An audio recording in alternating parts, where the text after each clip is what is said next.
আজকে বোনের বাসায় যেয়ে কি করলাম, সারাদিন কি খাবার খেলাম, এগুলো নিয়ে থাকছে আজকের ভিডিও। সো হ্যালো এভরিওয়ান, আসসালামু আলাইকুম। কেমন আছেন সবাই? আমরা আলহামদুলিল্লাহ অনেক ভালো আছি।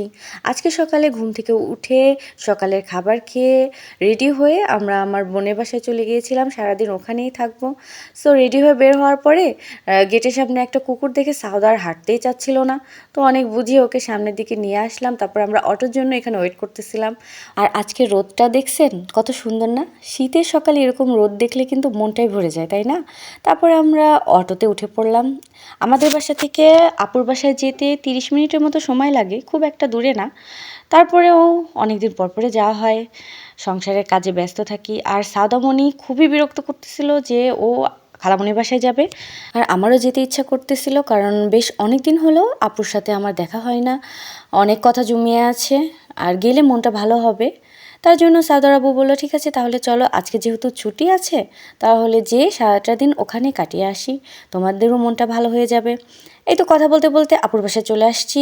আর দেখেন দুই বোনের কাণ্ড, দুই বোনের অনেক দিন পরে দেখা হয়েছে, এই জন্য দুজন খুবই খুশি। আপু তারপরে চা বানিয়ে দিল। চা খেতে খেতে আপুর সাথে অনেক গল্প করতেছিলাম। দুই বোন একসাথে দেখা হলে যা হয় আর কি। আর যেহেতু অনেকদিন পরে দেখা হয়েছে তাই গল্প যেন শেষই হচ্ছিল না।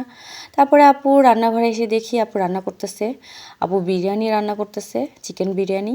আর আপুর হাতের এই চিকেন বিরিয়ানিটা অসম্ভব মজা হয়।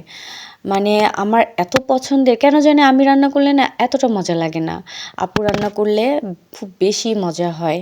তো মাঝে মাঝে আসলে পরে আপু চিকেন বিরিয়ানিটা রান্না করে, আর আমি খুব মজা করে খাই।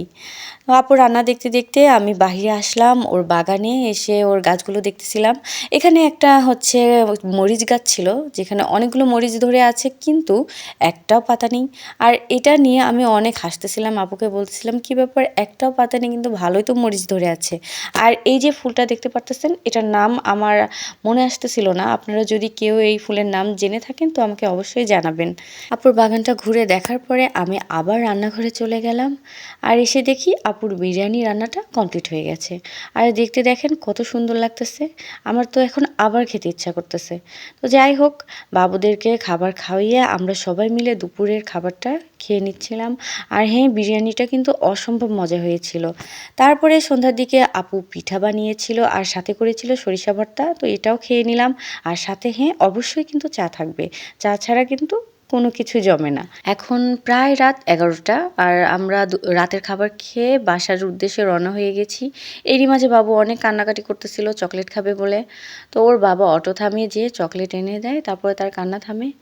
এই তো আজকের ভিডিওটা এই পর্যন্তই, আর বড় করতেছি না। সবার যদি আমার ভিডিও ভালো লেগে থাকে তো অবশ্যই আমার পাশে থাকবেন, লাইক কমেন্ট শেয়ার করে দিবেন। আল্লাহ হাফেজ।